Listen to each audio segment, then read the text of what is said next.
Salve galera, sejam bem-vindos ao canal Professor Pedro. Hoje a gente está discutindo o resultado eleitoral, o possível resultado eleitoral de 2026, que já desconta da Bolsa próximo de 500 bilhões de reais em termos de desvalorização. Ou seja, desde que aconteceu um fato que a gente vai discutir aqui, a Bolsa já perdeu quase meio trilhão de reais em valor de mercado. Isso quer dizer que é um fato extremamente deletério para o funcionamento da nossa economia, para o funcionamento das nossas empresas, para o funcionamento de todo o conjunto produtivo do Brasil, ou infelizmente, né, ou como a gente poderia enxergar esse movimento, é apenas um choro e ranger de dentes de uma pequena minoria que não sabe basicamente precificar sequer uma saca de arroz, que sequer um saco de café, e não à toa continua vendendo commodities como se fosse a saída para o atraso de um país de dimensões continentais, ao mesmo tempo em que sempre faz apostas erradas no sentido tanto contra o real quanto o Brasil, sempre aposta contra o país.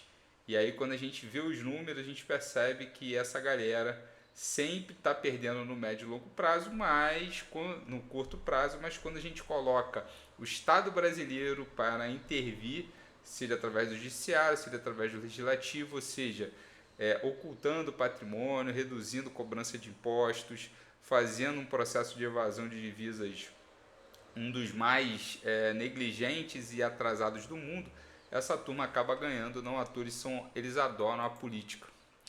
Então, à primeira vista, a gente tem aqui uma discussão eleitoral bem relevante, né?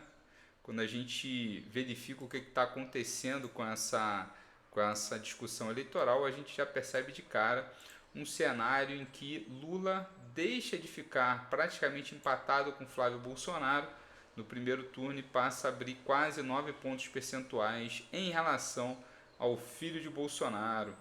E se a gente fosse fazer um cenário com Michele, essa diferença aumenta ainda mais, mostrando que o campo da extrema-direita, o campo aí da galera que precifica errado ativos brasileiros, acabou perdendo e perdendo feio nessa corrida eleitoral depois do vazamento do caso Master.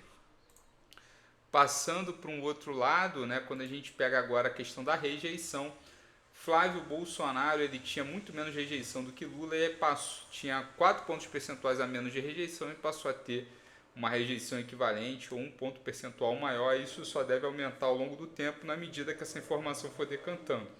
Claro que até a eleição muita coisa pode acontecer, mas o que está claro, o que está evidente é que a relação de Flávio com Vorcaro, com o sistema financeiro como um todo, ela é extremamente corrupta, cleptocrática e imiscuída, né, de problemas. O caso Master é só um dos pequenos empresários, e eu falo pequeno porque o Vorcar é dono de um banco da classe S3, como diz o Galípolo, é um banco da terceira divisão e mesmo assim fez todo um estrago, comprou quase inteira a Brasília. Imagina os demais empresários o que fazem nesse Brasil.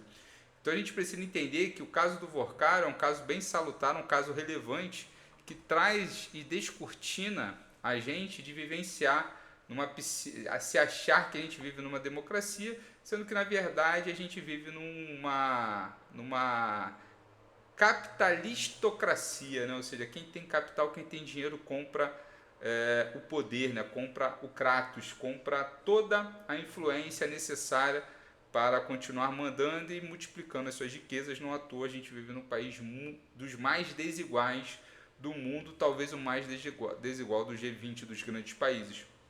E não à toa muita gente discutindo, jogando pedra em programas de transferência de renda, não sabendo que o Brasil transfere renda através de programas sociais, mas retransfere renda dos mais pobres em direção a essa classe dominante através de leis, através de decisões judiciais, através do soft e do hard power que o Estado brasileiro faz a todo momento. Então a gente precisa começar a pensar numa forma de desmontar esse mecanismo que nós sabemos que além de ser corrupto, ele atrasa o Brasil. E são várias empresas hoje em dia ligadas a grupos que não produzem nada. O sistema financeiro nada produz, é um sistema alocativo. E cada vez mais a gente está vivendo num país, né, hiperfinanciarizado, onde o sistema financeiro não está determinando nem apenas as condições de vida e consumo, mas também as condições de voto, democracia e também como iremos viver e produzir. Então, não só consumo e endividamento, mas como produção, qualidade de vida, etc. O sistema financeiro hoje representa quase 7 em cada 10 empresas das maiores listadas na nossa bolsa. E pelo que a gente tem observado, se um banco da classe S3 manda tanto, imagina quem tem bancos da classe S1, o quanto que não manda nesse Brasil e quais são os interesses por trás dessa classe, por exemplo, na eleição de Flávio Bolsonaro da extrema-direita. Fica esse recado, um forte abraço, beijo a todos.